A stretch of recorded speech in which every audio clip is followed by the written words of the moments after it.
चलो, आज lecture number ये 3 है कि 4 है जी? 4 होगा, हाँ 4 है। और बैलेंसिंग जो हम लोग उस दिन पढ़े उसी का थोड़ा बहुत और क्वेश्चन जो बचा हुआ है वो कर रहे हैं। इसके बाद 2 क्वेश्चन और आएगा बैलेंसिंग के ऊपर, उसके बाद फिर टाइप्स ऑफ रिएक्शन की तरफ चलेंगे। ठीक है, तो यहाँ पहला जो क्वेश्चन दिया हुआ है इसको हम लोग ऑलरेडी कर चुके हैं। ठीक है, PbNO3 का whole 2 gives PbO plus NO2 plus O2, इसका बैलेंसिंग हम लोग ऑलरेडी कर चुके हैं। ये तुम्हारा प्रीवियस ईयर में क्वेश्चन पूछा हुआ है।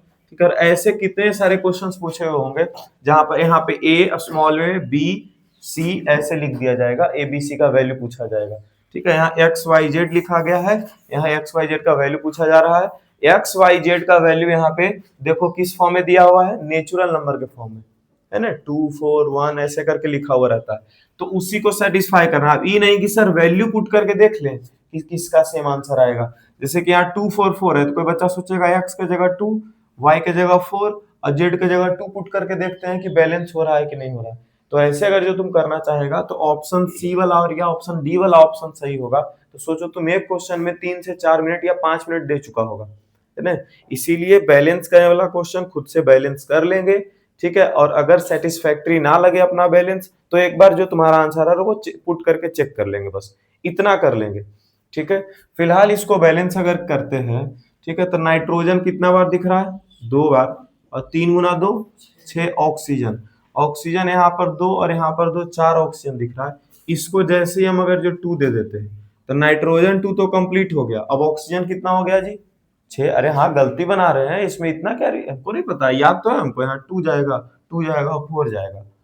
ठीक है, यहाँ ऑक्सीजन, अच्छा 2 और 2 4 और 1 5 ऑक्सीजन हो रहा है।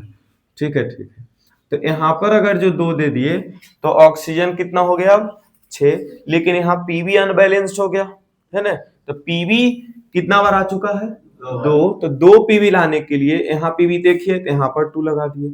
अब जैसे ही यहाँ 2 लगाएंगे तो ये पूरा अनबैलेंस हो जाएगा, नाइट्रोजन और ऑक्सीजन। नाइट्रोजन कितना हो गया, नाइट्रोजन के बगल में 1 था, 1 इंटू 2 2 और 2 इंटू 2 4, टोटल कितना नाइट्रोजन हो चुका है 4। इस नाइट्रोजन को बैलेंस करने के लिए अगर यहाँ पर 4 लिखते हैं तो हो सकता है कि ऑक्सीजन बैलेंस अनबैलेंस हो जाए। ऑक्सीजन का नंबर चेक कर लेते हैं, 3 गुना 2 6 ऑक्सीजन, 6 दूनी 12 ऑक्सीजन, यहाँ पे 2 ऑक्सीजन, 4 दूनी 8 ऑक्सीजन, 8 और 2 10 ऑक्सीजन हो चुका है, 10 और 2 12 ऑक्सीजन। मतलब हो गया एक्स के जगह पर देखो, एक्स के जगह पे 2, वाई के जगह पे 2 और जेड के जगह पे 4, 2 2 4। डन है क्या? यहां आते हैं, iron oxide reacts with aluminium. देखो इस तरह के जो क्वेश्चन है हम फिर से रिपीट कर रहे हैं उन बच्चों के लिए जो अभी भी नहीं समझ पा रहा है। आयरन के बगल में ब्रैकेट में जो रोमन नंबर में लिखा हुआ है वो इसका वैलेंसी है। ठीक है, तो आयरन मतलब होता है Fe और 3 का वैलेंसी ऐसे लिख दिए, ऑक्साइड के बदले लिखे ऑक्सीजन और इसका वैलेंसी यहाँ पे 2 लिख दिए। ये 2 देखो क्रिस क्रॉस मेथड से पहले हमको कंपाउंड बनाना है, क्रिस क्रॉस मेथड से हम लोग को पहले कंपाउंड बना लेना है। तो Fe के पास क्या चला गया जी 2 और ऑक्सीजन के पास चला आया 3, ये हो गया तुम्हारा सॉलिड फॉर्म में। रिएक्ट किसके साथ कर रहा है, एल्युमिनियम के साथ, तो प्लस एल्युमिनियम ये भी होता है सॉलिड। ठीक है, रिएक्ट करने के बाद बोलता है टू फॉर्म, तो ऐसे एरो लगा दिए। मोल्टेन आयरन बना रहा है, मोल्टेन आयरन मतलब आयरन ही बन रहा है तो Fe लिखे। अमोल्टेन मतलब पिघला हुआ, पिघला हुआ का मतलब लिक्विड फॉर्म में हुआ। ठीक है, एंड एल्युमिनियम ऑक्साइड तो प्लस लिखे। एल्युमिनियम ऑक्साइड एक कंपाउंड है, एल्युमिनियम ऑक्साइड क्या है, एक कंपाउंड है। तो कंपाउंड बना लो साइड में, रफ साइड जाकर के एल्युमिनियम और ऑक्साइड को ऑक्सीजन लिख देंगे। एल्युमिनियम का वैलेंसी कितना 3 और ऑक्साइड का वैलेंसी 2, क्रॉस कर देंगे तो बन जाएगा Al2O3। अब यहां से इसको बैलेंस करना चालू करेंगे। ठीक है,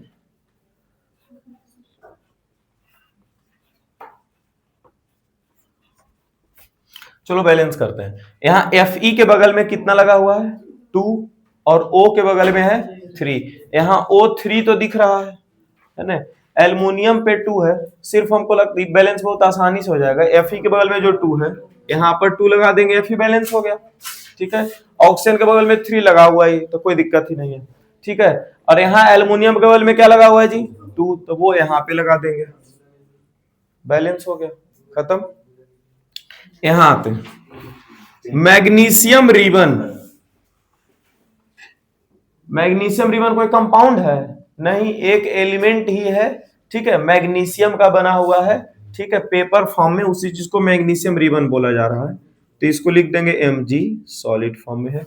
इज बर्न्ड, तो अगर इतना ही पढ़ के तुम आगे लिख दो +O2 तो गलत हो जाएगा, थोड़ा सा और पढ़ के देखते हैं। Is burned in an atmosphere of nitrogen gas, मतलब इसको बर्न किया जा रहा है, लेकिन किसके एटमोस्फेयर में, किसके प्रेजेंस में, नाइट्रोजन गैस। तो नाइट्रोजन के जगह तो N लिख दिए, और ये जो गैस बोल रहा है तो N के बगल में 2 लिख दिए, नाइट्रोजन गैस हो गया, और गैस बोल रहे थे यहाँ G भी आ जाएगा।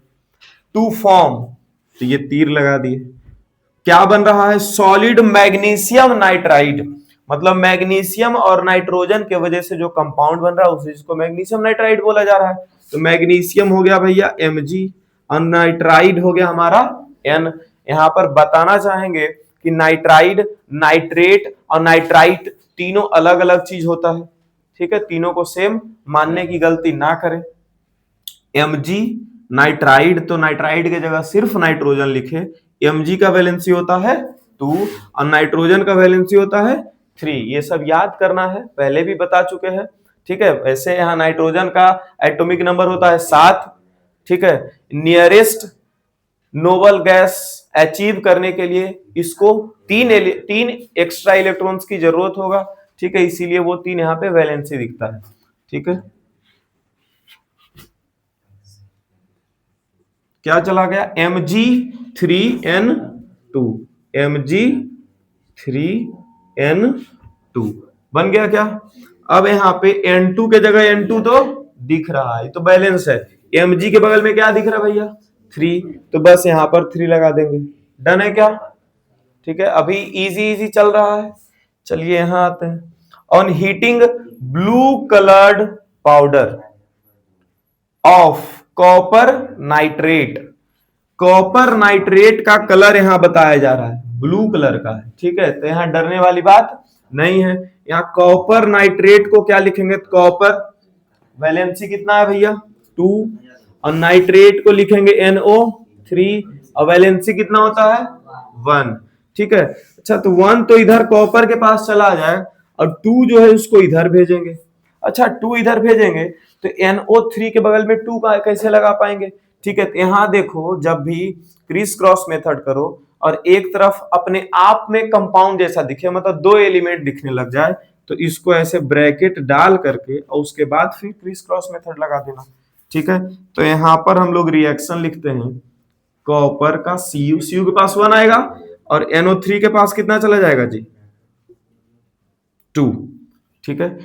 इन ए बॉइलिंग ट्यूब, हीट किया जा रहा है एक बॉइलिंग ट्यूब में, सिर्फ इसको, तो इसी को ऐसे डाल के, सॉलिड है, ऐसे हीट का साइन बना देंगे बॉइलिंग।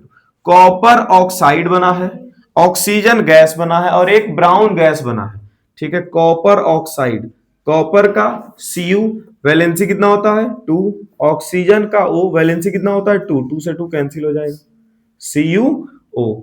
कॉपर ऑक्साइड भी सॉलिड फॉर्म में होगा, ठीक है, इसका ब्लैक कलर बताया जा रहा है। उसके बाद फिर है ऑक्सीजन गैस, तो प्लस ऑक्सीजन गैस को O2 लिखेंगे, और plus brown gas X is formed, तो प्लस X, और इसके बगल में लिख दिए G। अब इस X के बारे में भी पता करना है कि वो X कौन सा है, ठीक है। ब्राउन गैस अगर बोल रहा है तो हम इधर पहले आते हैं रिएक्टेंट साइड पे, देखते हैं कि कॉपर उतर चुका है, ऑक्सीजन भी उतर चुका है, बचा कौन, नाइट्रोजन। और नाइट्रोजन का कौन सा पार्ट ब्राउन गैस बनाने में मदद करता है, नाइट्रोजन का डाइऑक्साइड। तो यहाँ पे X के जगह पर NO2 लिख देंगे। फिर से सोचते हैं, यहां सिर्फ और सिर्फ नाइट्रोजन जो है राइट साइड पे नहीं दिख रहा था, जो कि लेफ्ट साइड में है, तो नाइट्रोजन का कौन सा ऐसा कंपाउंड है जो ब्राउन गैस बनाने में मदद करता है, ठीक है। तो ब्राउन गैस बनाने में मदद करने वाला जो गैस है वो है NO2, तो यहाँ पे NO2 लगा देंगे और फिर इसको बैलेंस करेंगे। तो क्या identify the brown gas evolve, तो यहाँ पर आंसर क्या हो जाएगा जी NO2। आइडेंटिफाई हो गया, ठीक है, इसके कलर के वजह से। और इसका आंसर बैलेंसिंग करके मिलेगा। इतना लिखने पे आधा मार्क्स मिल जाएगा और बैलेंस कर देंगे तो और आधा मार्क्स मिल जाएगा, समझे? चलो बैलेंस कर लिए हो सब लोग। नाइट्रोजन कितना दिख रहा है यहाँ पे 2। तो अगर जो हम नाइट्रोजन को बैलेंस करने जाएं तो यहां पर लगा देंगे हम 2, ठीक है। ऑक्सीजन कितना दिख रहा है जी 3 गुना 2 6, और ऑक्सीजन यहां से है 2 और 2 4, यहां पर अगर जो 2 लगाते हैं, ठीक है, तो 6 तो हो गया, लेकिन कॉपर कितना बार आ गया 2 बार, और 2 बार कॉपर बनाने के लिए यहां पर कितना लगाना पड़ेगा 2, जिसकी वजह से अब नाइट्रोजन अनबैलेंस हो गया होगा 2, और यहां पर भी 2 है, 2 गुना 2 4, नाइट्रोजन 4 आ चुका है, तो नाइट्रोजन को चलो 4 देते हैं। अब फिर ऑक्सीजन चेक कर लेते हैं, 3 गुना 2 6 ऑक्सीजन, और 6 गुना 2 12 ऑक्सीजन। यहां आते हैं 2 ऑक्सीजन 2 4 ऑक्सीजन, और 4 दूनी 8 ऑक्सीजन, 8 और 4 12, एग्जैक्टली इसके जैसा बैलेंसिंग हुआ इसका, हुआ कि नहीं हुआ? ठीक है, इसी के जैसा जैसे यहाँ लीड नाइट्रेट को हीट किया गया था, उसी तरह से यहाँ पर किसको हीट किया गया कॉपर नाइट्रेट को, लगभग दोनों का रिएक्शन सेम जैसा दिख रहा है। यहाँ भी NO2 गैस, तो इसको भी ऐसे बोला जा सकता है कि लीड नाइट्रेट एक कंपाउंड है जिसको हम लोग हीट किए हैं, ठीक है, तो लीड ऑक्साइड दिया है, ठीक है, एक ब्राउन कलर का गैस इवॉल्व हुआ है और एक और कलरलेस गैस इवॉल्व हुआ है, ऐसे दोनों चीज को यहाँ पर ये कर देगा, क्या छुपा देगा, ब्राउन कलर गैस और एक इसके बारे में क्या बोल देगा कलरलेस गैस। तो हम लोग को ये सब सुनो पहले ध्यान से, हम लोगों को रिएक्शन ढंग से याद भी होना चाहिए। सब रिएक्शन जो है एनसीईआरटी में लिखा हुआ है, एनसीईआरटी में जितना रिएक्शन लिखा हुआ है वो रिएक्शन को, उस रिएक्शन के बारे में छोटा सा हिंट भी देना तो उस हिंट से तुमको पूरा रिएक्शन लिखने के लिए आना चाहिए। ये नहीं कि हर बार तुमको लेफ्ट साइड का पार्ट दिया हुआ रहेगा, ये नहीं कि हर बार लेफ्ट साइड का पार्ट ऐसे करके बताएगा, नहीं, एक छोटा सा हिंट देगा और उस हिंट से तुमको रिएक्शन लिखना पड़ेगा, ठीक है, तो उस हिसाब से रिएक्शन याद हो जाएगा प्रैक्टिस करते करते भी, और थोड़ा बहुत ध्यान खुद भी रखेंगे, ठीक है। आगे बढ़ते हैं।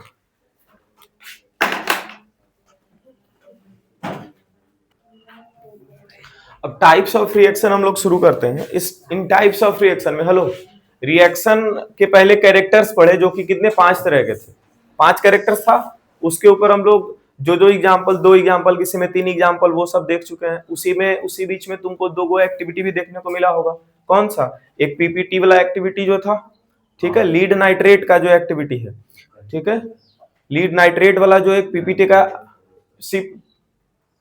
लीड नाइट्रेट का जो एक्टिविटी था वो एग्जैक्टली याद रखना है, ठीक है। वो सिर्फ इतना बता दिया जा सकता है उसमें कि येलो कलर का पीपीटी बन रहा है, शुरुआत का कुछ बात करेगा और बाद में बोल देगा येलो कलर का पीपीटी बन रहा है, वहां से तुमको एक रिएक्शन लिखना है बैलेंस्ड वाला, तो वो सब तुमको लिखना पड़ेगा, ठीक है। उसके बाद फिर एक और एक्टिविटी हम लोग जो पढ़े हैं वो है H2SO4, या फिर किसी भी एसिड के प्रेजेंस में जिंक ग्रेनुअल्स को, या फिर जिंक के जगह पर तुमको जिंक के ऊपर Fe आता है या फिर एल्युमिनियम आता है, वो सबको दिखा करके और एक रिएक्शन लिखने का बारी आ सकता है, ठीक है। और जो रिएक्शन थोड़ा बहुत पढ़े उसको याद करो तो ज्यादा बेहतर है समझने के लिए भी। अब हम लोग रिएक्शंस के टाइप पढ़ेंगे, वहां पर कैरेक्टर्स डिसाइड कर रहे थे, मतलब कि अगर इन कैरेक्टरिस्टिक्स में से कोई भी एक चीज भी दिखता, 5 था ना, हाइड्रोजन, ये गैस का इवॉल्व होना, प्रेसिपिटेट बनना, स्टेट चेंज हो जाना, ठीक है, कलर का चेंज हो जाना, यही सब था, ठीक है, टेम्परेचर का चेंज होना। अब वो था कि केमिकल रिएक्शन हो रहा है कि नहीं, वो कैरेक्टर्स से हम लोग डिसाइड करते थे। अगर ऐसा कैरेक्टर दिखा, ऐसा चीज दिखा, इवोल्यूशन ऑफ गैस दिखा, समझ जाएंगे कहीं पे केमिकल रिएक्शन हो रहा है, ठीक है। लेकिन यहाँ पर है टाइप्स ऑफ केमिकल रिएक्शन पढ़ना, मतलब कितने अलग अलग तरह के रिएक्शन होते हैं। पहला नंबर कॉम्बिनेशन रिएक्शन, दूसरा डीकंपोजिशन रिएक्शन, तीसरा डिस्प्लेसमेंट रिएक्शन, या इसका नाम है सिंपल डिस्प्लेसमेंट रिएक्शन, या फिर इसका नाम है सिंगल डिस्प्लेसमेंट रिएक्शन, ठीक है। चौथा पार्ट आता है डबल डिस्प्लेसमेंट रिएक्शन, और पांचवा हो जाता है रिडॉक्स रिएक्शन, ठीक है। और ये पांचों पढ़ना, इन पांचों में से सबसे ज्यादा इंपॉर्टेंट डिस्प्लेसमेंट रिएक्शन है, समझ गए, डीकंपोजिशन रिएक्शन है, और डीकंपोजिशन रिएक्शन से हर साल सवाल आना फिक्स है, हर साल, वो 1 नंबर का पूछे, 2 नंबर का पूछे, 3 नंबर का पूछे, ठीक है, इसका फिक्स सवाल मानो डिकम्पोजिशन रिएक्शन से। इसके दो दो रिएक्शन भी हम लोग याद कर लेंगे। डिकम्पोजिशन रिएक्शन होता भी 3 तरह का, ठीक है, तो तीनों का दो दो रिएक्शन याद कर लेंगे, डिकम्पोजिशन रिएक्शन डन हो जाएगा। समझे? स्टार्ट करते हैं हम लोग पहला कॉम्बिनेशन रिएक्शन से। कॉम्बिनेशन रिएक्शन होता क्या है? तो जो नाम तुमको दिख रहा है ना कॉम्बिनेशन, ऐसा नहीं लग रहा है कंबाइन किया जाएगा दो चीजों को। हेलो, कॉम्बिनेशन रिएक्शन नाम से ही तुमको लग रहा होगा कि दो चीजों को कंबाइन किया जाएगा और कोई एक नया चीज बनाने का कोशिश किया। जैसे कि यहां पर देखो, कार्बन और प्लस ऑक्सीजन मिल करके क्या बन रहा है जी? Carbon dioxide. अभी लिखना नहीं है, ठीक है। यहां कार्बन प्लस ऑक्सीजन मिल करके क्या बना? एक कंपाउंड CO2 बना। Mg और प्लस O2 मिला करके क्या बनाया? MgO। तो जब तुमको रिएक्टेंट साइड पर दो या दो से अधिक सब्सटेंस दिखे, दो या दो से अधिक कंपाउंड या एलिमेंट दिखे, और प्रोडक्ट साइड पर सिर्फ एक दिखना चाहिए कंपाउंड, प्रोडक्ट साइड पे सिर्फ एक कंपाउंड दिखना चाहिए, ठीक है, इस तरह के रिएक्शन को कॉम्बिनेशन रिएक्शन बोलते हैं। मतलब कॉम्बिनेशन रिएक्शन तुम्हारा कुछ इस तरह का दिखने वाला होगा। ए है, ठीक है, और प्लस क्या बना? बी। इन दोनों के मदद से एक नया कंपाउंड बनेगा, ठीक है, ए बी। इन दोनों के मदद से एक नया कंपाउंड बनाया गया और उस कंपाउंड का नाम क्या हो गया? ए बी हो गया, ठीक है। ये समझ में आ रहा है? सिंबॉलिक रिप्रेजेंटेशन समझ में आ रहा है, ठीक है। तो इसका हम लोग डिफाइन भी कर सकते हैं कि व्हेन टू सब्सटेंस या टू कंपाउंड या two elements combine to give a single substance या फिर single compound, the reaction is known as combination reaction, ठीक है। और इसी का 2-3 example.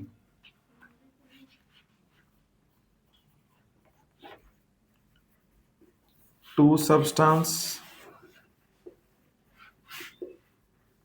combined to give a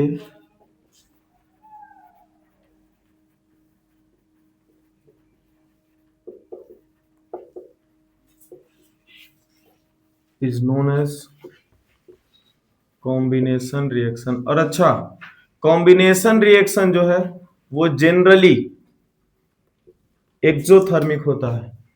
combination reaction generally exothermic होता है। जनरली हम इस्तेमाल कर रहे हैं, मतलब कि मोस्ट ऑफ द केस वो एक्सोथर्मिक हो। एक्सोथर्मिक याद है क्या होता था?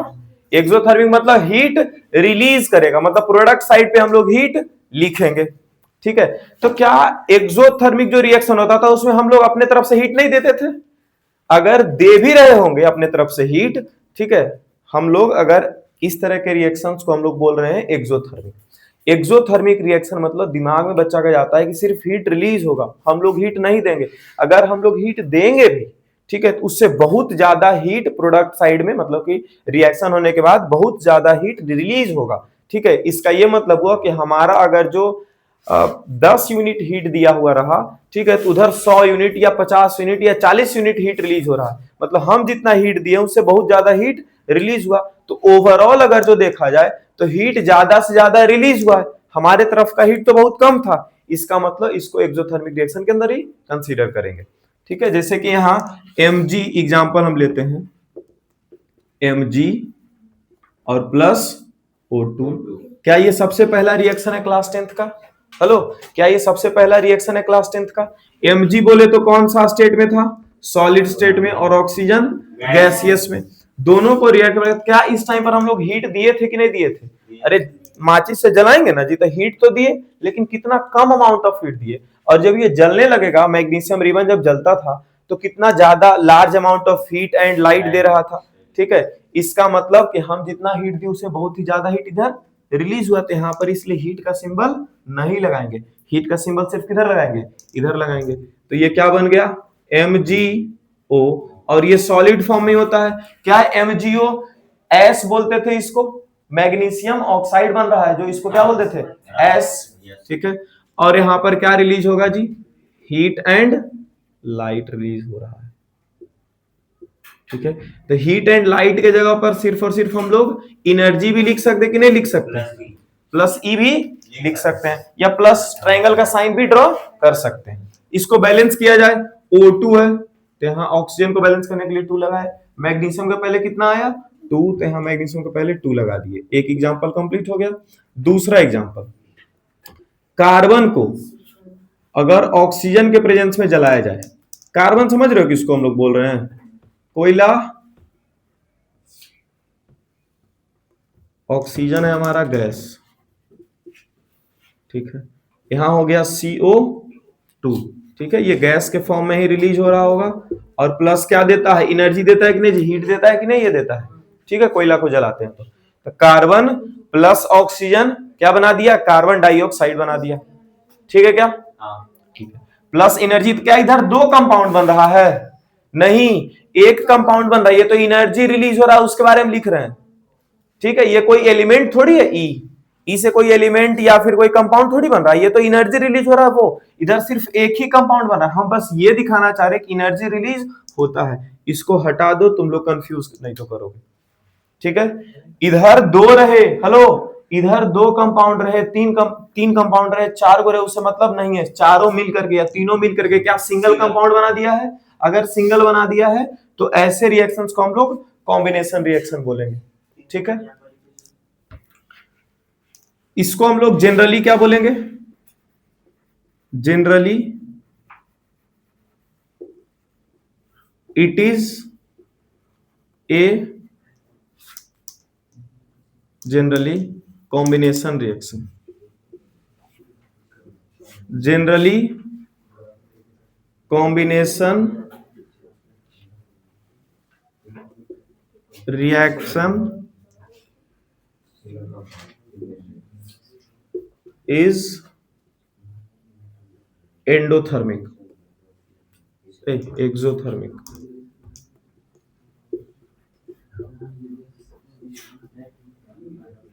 exothermic means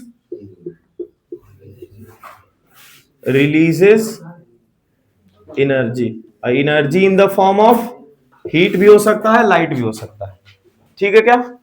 चलिए इसका एक दो और एग्जांपल तुमको जब लास्ट में पीडीएफ शेयर करेंगे उसमें दिख जाएगा, नहीं तो फिर तुम्हारा बुक एनसीईआरटी पढ़ते हो कि नहीं, जहां तक हम पढ़ा लें तो एक बार एनसीईआरटी 2 दिन या 3 दिन पे ना पढ़ जाओ, ठीक है, 1-2 पेज 3 पेज पढ़ जाओ, उसमें अगर जो कोई चीज छूटा हुआ भी रहेगा तो तुम उस दिन क्वेश्चन पूछ सकते हो, ठीक है, या छूटा हुआ नहीं भी रहेगा, ठीक है, तो बहुत कुछ जो लाइन लिखा रहता है ना वो लाइन तुम्हारे दिमाग में जाएगा, और क्वेश्चन जब आएगा कुछ भी दिमाग में जा रहा है लाइन तो उससे तुम्हारा दिमाग ना कुछ फिगर बनाता है या फिर कुछ क्रिटिकल थिंकिंग करता है उसके ऊपर, समझ गए, या फिर 1-2 लाइन पढ़े और नहीं समझ में आया तो उसके ऊपर सोचोगे तो कुछ ना कुछ थाउट्स आएगा, और उसके वजह से जब क्वेश्चन का आंसर लिखने का बारी आएगा या फिर क्वेश्चन आएगा तो वहां पर तुम्हारा मदद होगा। जब तक बुक नहीं पढ़ोगे, सिर्फ हमारा पढ़ाया हुआ फिर कोई भी टीचर का पढ़ाया हुआ फायदा नहीं है, बुक पढ़ना इंपॉर्टेंट है, ठीक है, ऐसा कभी मत करना कि बुक नहीं पढ़ेंगे, जितना पढ़ा रहे हैं क्वेश्चन अगर तुमसे अभी बन रहा है, ठीक है, तो हो सकता है बहुत बढ़िया क्वेश्चन दिया जाए तो तुम नहीं बना पाओ, इसीलिए बुक पढ़ना बहुत जरूरी है। चलो तो कॉम्बिनेशन रिएक्शन मिटा करके अगला स्टार्ट किया जाए, ठीक है, अगला क्या होगा, डीकंपोजिशन रिएक्शन, और डीकंपोजिशन रिएक्शन के बारे में हम लोग क्या जानते हैं, तो कॉम्बिनेशन रिएक्शन का उल्टा होता है, ये सबसे पहला बात इसके बारे में ये बोला जाता है, कॉम्बिनेशन रिएक्शन का क्या होता है, ये उल्टा होता है डीकंपोजिशन रिएक्शन, मतलब कि यहां जो 2 कंपाउंड मिलके एक कंपाउंड बना रहा था, इसमें क्या होगा, एक अकेला कंपाउंड जो है, ठीक है, एक अकेला कंपाउंड यहां पर 2 गो में बदल जाएगा, बी और प्लस सी, ये हो जाएगा डीकंपोजिशन रिएक्शन। अच्छा, पिछला जो एक्सोथर्मिक हो रहा था ये इंडोथर्मिक होगा, एक कंपाउंड को 2 भाग में बंटवा देना, तो कोई एनर्जी हम लोग अपने तरफ से देंगे तब ना इसका बॉन्ड टूटेगा, ठीक है, और बॉन्ड को तोड़ने के लिए यहां पर क्या दिया जाएगा, एनर्जी दिया जाएगा, और एनर्जी जो है वो 3 फॉर्म में दिया जाता है, सुन लो, एनर्जी 3 अलग अलग फॉर्म में दिया जाता है, पहला हीट, दूसरा लाइट और तीसरा इलेक्ट्रिसिटी, ये तीनों में से कोई भी एक फॉर्म में एनर्जी दिया जाता है, इसीलिए डीकंपोजिशन रिएक्शन को हम लोग 3 भाग में पढ़ते हैं, ठीक है, डीकंपोजिशन रिएक्शन का 3 पार्ट में पढ़ते हैं। से हीट दिया जाने का एक एग्जांपल सुन लेना आर्यन, फिर चले जाना, हीट देने वाला एग्जांपल कैल्शियम कार्बोनेट था, कैल्शियम कार्बोनेट पहले भी पढ़ाए थे, कैल्शियम कार्बोनेट हीट देते थे तो CaO बनता था प्लस CO2 बना रहा था, हीट वाला एग्जांपल हो गया। अच्छा, वाटर को तोड़ देना है, वाटर को H2O को तो बोले थे इलेक्ट्रोलाइसिस करवाते हैं इसका, तब वाटर टूटेगा, याद है H2O यहां पर। तो इसको अगर जो तोड़ना है तो यहां पर देंगे इलेक्ट्रिक करंट देंगे, मतलब इलेक्ट्रिसिटी के फॉर्म में क्या बनेगा H2 और प्लस O2। समझ में आया ये? अच्छा, तीसरा ये इलेक्ट्रिसिटी है। इलेक्ट्रिसिटी अगर जो हम लोग एनर्जी के फॉर्म में दे रहे हैं, एनर्जी अगर जो इलेक्ट्रिसिटी के फॉर्म में दे रहे हैं, ठीक है, तो इसको बोलते हैं इलेक्ट्रोलाइटिक डिकम्पोजिशन। इसको क्या बोलेंगे? Electrolytic decomposition. अगर जो हीट के फॉर्म में दे रहे हैं इसको बोलेंगे थर्मल डिकम्पोजिशन, ठीक है। और तीसरा नंबर आता है लाइट के फॉर्म में अगर जो एनर्जी दे, ठीक है, तो उसी चीज को बोलेंगे फोटोलाइटिक डिकम्पोजिशन। अच्छा, ये जो लाइटिक आ रहा है, लाइटिक शब्द है लाइसिस से, और लाइसिस मतलब होता है ब्रेक करना, और उसके पहले अगर जो फोटो आया, फोटोन्स से आ रहा है, फोटोन्स लाइट वाला चैप्टर में पढ़ने का होता है, ऐसे करके भी याद रख सकते हो, ठीक है। अच्छा, उसका एक एग्जांपल AgBr होगा। दो ही एग्जांपल है हम लोगों को पढ़ना फोटोलाइटिक में, AgBr और AgCl, ठीक है। AgBr जो है पेल येलो होता है, AgBr क्या होता है? पेल येलो होता है। और AgCl कौन सा कलर का था? अरे हंस रहा है, AgCl कौन सा कलर का था? ग्रे कलर का कि व्हाइट कलर का होगा? White colour, white colour. AgCl किस कलर का था? व्हाइट कलर का। यहां AgBr जो है Ag और प्लस Br2 बना देगा, यहां कौन रहेगा? सनलाइट, यहां क्या रहेगा? सनलाइट, ठीक है। और ये Ag और प्लस Cl2, इससे ज्यादा नहीं पढ़ाएंगे, इतना हो भी नहीं पाएगा, जाने दो, फिर शुरू करते हैं।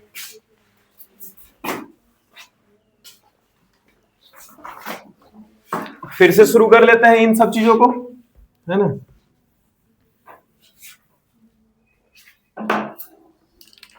दूसरा क्या है हमारा जी?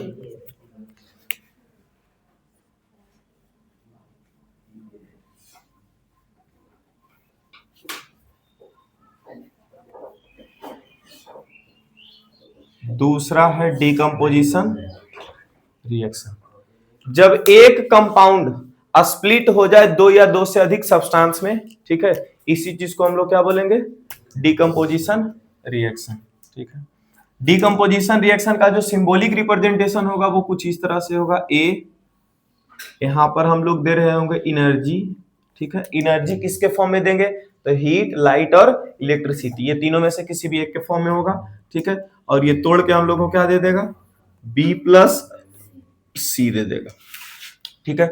इसका एग्जांपल लिखते हैं, CaCO3, यहां था सॉलिड फॉर्म में, यहां क्या बना के देगा? इसको हीट दे रहे होंगे, ठीक है, कैल्शियम ऑक्साइड और प्लस कार्बन डाइऑक्साइड, ठीक है। पहला नंबर एग्जांपल ये हो गया। दूसरा नंबर एग्जांपल H2O का पढ़ लेते हैं। H2O कौन सा फॉर्म में होता है? लिक्विड फॉर्म में। यहां पर चुप, यहां पर इलेक्ट्रिसिटी, तीनों एग्जांपल पहले रट करके रखो। इलेक्ट्रिसिटी, हाँ, तीनों का एक एक एग्जांपल यहां दे देते हैं। इलेक्ट्रिसिटी के फॉर्म में भी हम लोग एनर्जी दे सकते हैं, जिसकी वजह से यहां पर किसमें टूटेगा? H2 और प्लस O2। इसको बहुत बढ़िया ढंग से पढ़ना है, इससे क्वेश्चन कुछ अलग तरीके से भी पूछता है H2O वाला से, ठीक है, वो पढ़ाएंगे तब। तीसरा नंबर हो जाएगा तुम्हारा AgBr वाला, ठीक है। ये होता है सॉलिड कलर का, सॉलिड होता है, ठीक है। और इसमें हम लोग क्या देंगे? सनलाइट, ठीक है। इसीलिए AgBr या फिर AgCl जो है, ठीक है, इनको स्टोर किया जाता है डार्क बॉटल्स में, मतलब कि ट्रांसपेरेंट जो बोतल होता है उसमें अगर जो स्टोर करेंगे ना, ठीक है, तो ट्रांसपेरेंट बॉटल्स वगैरह जो होता है वो एब्जॉर्ब करेगा सनलाइट को, ठीक है, और इसका कलर जो है वो चेंज कर देगा, जिसकी वजह से Ag अलग और Br अलग हो जाएगा, Ag अलग और Cl अलग हो जाएगा, ठीक है। लेकिन जब डार्क बॉटल्स में करेंगे तो वो रेडिएट करवा लेगा, ठीक है, जिसके वजह से इसका कलर चेंज होगा, यहाँ पे रिएक्शन होने नहीं देता। AgBr, यहाँ Ag और प्लस Br2 हो गया। तीनों एग्जांपल एक एक याद रख लेना है सबसे पहले तो, ठीक है। इसका कलर क्या था जी? Pale yellow. इसका कलर क्या हो जाएगा? ग्रेइश व्हाइट या फिर ग्रे, और ब्रोमीन का कलर कौन था? ब्राउन।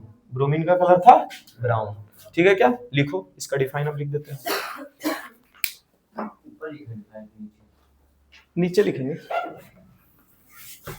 अरे कहीं भी लिख सकते हैं। सबसे पहले तो इसके बारे में हम लोग क्या बोल सकते हैं, एक चीज और, it is opposite of combination reaction. ठीक है, ये जनरली ये कैसा होता है? इंडोथर्मिक रिएक्शन होता है। ठीक है, इसमें जब तक हम लोग अपना तरफ से नहीं देंगे इलेक्ट्रिसिटी या लाइट या हीट, तब तक नहीं टूटेगा।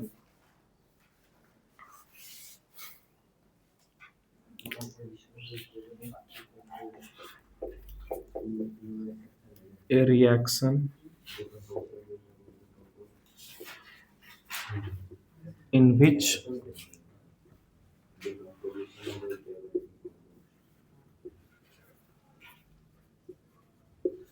compound splits in compound reactants into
define में लिखा गया है कि रिएक्टेंट जो है वह स्प्लिट, स्प्लिट मतलब टूट जाना।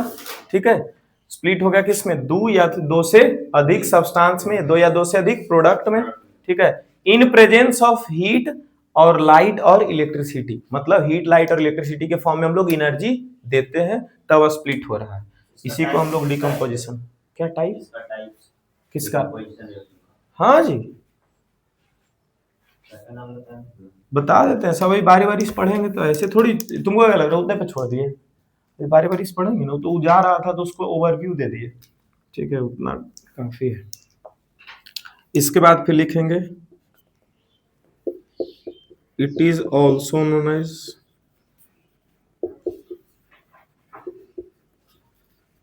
Opposite of combination reaction.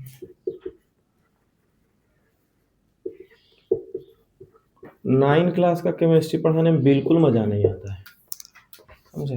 Reaction जहां आता है वहां पर थोड़ा अच्छा सा लगता है कि हाँ कुछ तो पढ़ा रहे हैं, इसलिए 8 9 इससे एकदम बर्बाद लगता है हमको साइंस, वो खुद समझ में नहीं आता है।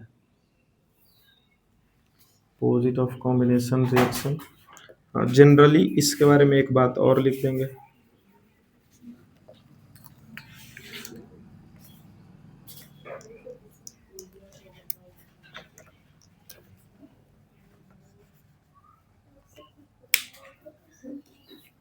generally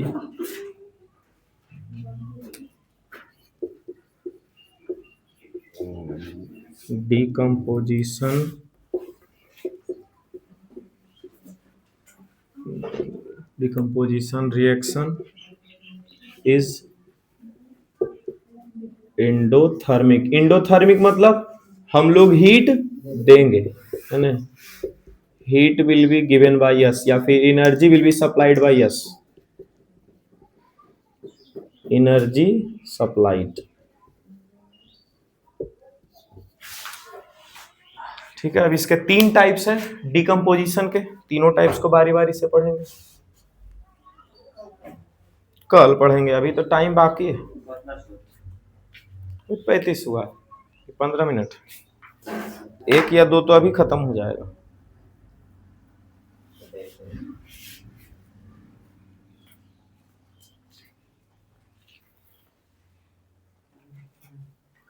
चलो, डिकम्पोजिशन रिएक्शन का एक ही टाइप हमको लगता है कवर कर पाएंगे अभी। डिकम्पोजिशन का पहला टाइप क्या था?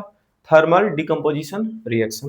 थर्मल से याद रखना है हीट, जब एनर्जी हम लोग हीट के फॉर्म में देते हैं, ठीक है, तो उस तरह के रिएक्शन को हम लोग थर्मल डिकम्पोजिशन रिएक्शन बोलते हैं। डिकम्पोजिशन मतलब टूटना होता है, मतलब एक कंपाउंड को अगर एनर्जी दिया जाए, ठीक है, तो उसके बॉन्ड को ब्रेक करके दो या दो से अधिक कंपाउंड या फिर प्रोडक्ट में बदल दिया जाएगा, ठीक है। यहाँ पर एक एग्जांपल तो हम लोग को याद था, कैल्शियम कार्बोनेट वाला जी। हेलो, कैल्शियम कार्बोनेट वाला एग्जांपल याद है ना? CaCO, तभी बैक पैक मत करना, ठीक है, अभी बहुत बड़ा जाएगा। CaCO3 यहाँ हीट देते हैं तो क्या बना दिया? कैल्शियम ऑक्साइड, ये भी हो गया सॉलिड, और प्लस कार्बन डाइऑक्साइड, ये हो गया तुम्हारा गैस, ठीक है। अच्छा, सेकेंड नंबर एग्जांपल, अभी एक रिएक्शन XYZ करके हम लोग बैलेंस किए थे, तो उसमें बीच में डेल्टा लगा हुआ था, हीट दे करके हम उसको तोड़े थे, है कि नहीं है? तो वो वाला रिएक्शन यहाँ आएगा कि नहीं आएगा? और बढ़िया रिएक्शन भी है, सब याद रखना है रिएक्शन को। PbNO3 का होल 2, यहाँ है सल्फर सॉलिड, इसको हम लोग क्या दे देंगे जी? हीट, ठीक है। ये किस में बदलता है? तो PbO में, लीड ऑक्साइड में बदला, ये सॉलिड होगा, और प्लस यहाँ क्या आता है? NO2 नाइट्रोजन डाइऑक्साइड गैस, जो कि ब्राउन कलर का फ्यूम देता है, और प्लस एक और क्या हो जाएगा? ऑक्सीजन गैस, O2 गैस हो गया। क्या इन सबको बैलेंस करना जरूरी नहीं है? बैलेंस करेंगे, पहला तो ऑलरेडी बैलेंस्ड है, ठीक है। इसमें तो याद हो गया है आप सबको 2 2, ठीक है। तीसरा नंबर, ठीक है, ये तीसरा नंबर जो रिएक्शन है वो फिर से चैप्टर 2 में देखने को मिलेगा, एसिड बेस एंड सॉल्ट में, लेकिन फिर भी अभी से पढ़ना चालू करेंगे, 2-3 बार जहां देखा रिएक्शन अपने आप याद हो जाएगा, है कि नहीं? तो यहां पर रिएक्शन है FeSO4 डॉट 7H2O, ठीक है, ये रहेगा सॉलिड में, ठीक है, एक्चुअली ये क्रिस्टल होता है। ये जब हीट दिया जाएगा इसको, तो FeSO4 प्लस 7H2O, क्या बोल रहे हो? क्या चीज बनेगा? हाँ हाँ, फेरिक ऑक्साइड बनेगा। अच्छा, FeSO4 और प्लस H2O, कितना H2O यहाँ रिलीज होगा? 7 मॉलिक्यूल्स ऑफ H2O। अच्छा, अगर तो इसको और भी ज्यादा हीट दे दिया जाए, सबसे पहले तो इसका कलर याद है तुमको? कलर याद होना चाहिए, ठीक है। कौन सा कलर का था ये? ग्रीन विट्रोल इसको बोलते हैं, ग्रीन कलर का होता है ये, ग्रीन कलर का, ठीक है। इसको देखो, FeSO4.7H2O को बोला जाता है हाइड्रेटेड, पानी है इसके अंदर, पानी है इसके अंदर मतलब हाइड्रेटेड। FeSO4 मतलब ferrous sulphate, hydrated ferrous sulphate, इसका नाम क्या होगा? Hydrated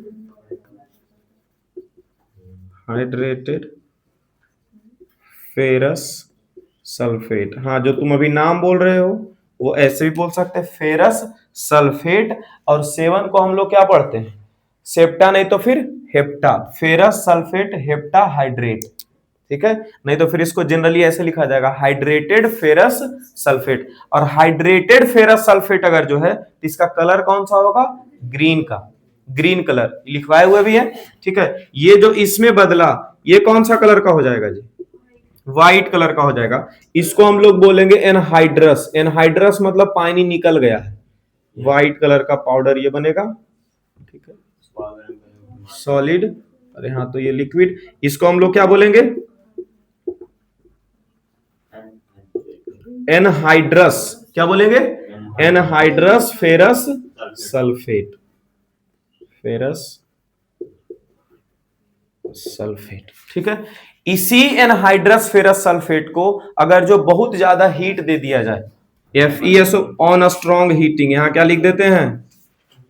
on strong heating. इसके ऊपर क्वेश्चन तुमको देखने को मिलेगा जब PYQ करवा रहे होंगे तब, ठीक है, ऑन स्ट्रॉन्ग हीटिंग। तो अच्छा, अब हीट किसको किया जाएगा? तो हीट और किया जाएगा, तो H2O तो ये उड़ जाएगा, H2O तो उड़ जाएगा, तो यही ना बचा हुआ रह जाएगा। तो FeSO4 को फिर से हीट कर देते हैं, FeSO4 सॉलिड है, इसको अब हीट किया जाए तो ये क्या बनाएगा? Fe 2O3 प्लस SO2 और प्लस SO3। ये रिएक्शन हमको लगता है पहला या दूसरा दिन ही लिखवाए थे, पहला दिन लिखवाए थे ये वाला रिएक्शन, जिसमें बोले थे SO2 और SO3 दोनों गैस बन करके उड़ रहा है। ठीक है, ये आगे भी देखने को मिलेगा, ये गैस दोनों बन के उड़ जाता है इस सॉलिड। क्या है कलर भी इसका कौन सा कलर है? White colour. और इसका कौन सा कलर हो जाएगा? ब्राउन। इसका कौन सा कलर हो जाएगा? ब्रिक रेड, जिसको हम लोग ब्राउन बोलेंगे। ठीक है, या फिर रेडिश ब्राउन बोल रहे हो, ये सब कलर हो जाएगा इसका। ये कौन सा कलर था अभी? व्हाइट कलर, वही वाला यहाँ पे आया। ठीक है, और ये रेडिश ब्राउन बोलो या ब्राउन बोलो, जो बोलना।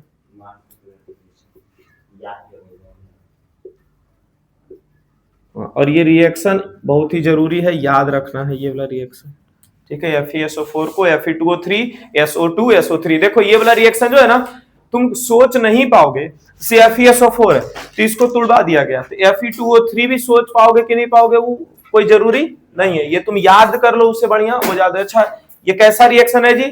तो डिकम्पोजिशन, एक को तोड़ा गया दो या दो से अधिक में, तो डिकम्पोजिशन।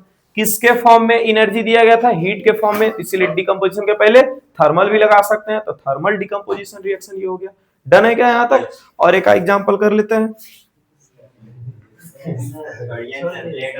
अच्छा, बाकी एक दो एग्जांपल मिल ही जाएगा है ना बुक में नहीं, नोट्स जब देंगे तो यहाँ पे थर्मल डिकम्पोजिशन भी खत्म होता है। अगला दिन हम लोग पढ़ेंगे फोटोलाइटिक और इलेक्ट्रोलाइटिक, ये दोनों डिकम्पोजिशन। हाँ, अब डायरेक्ट ट्यूसडे को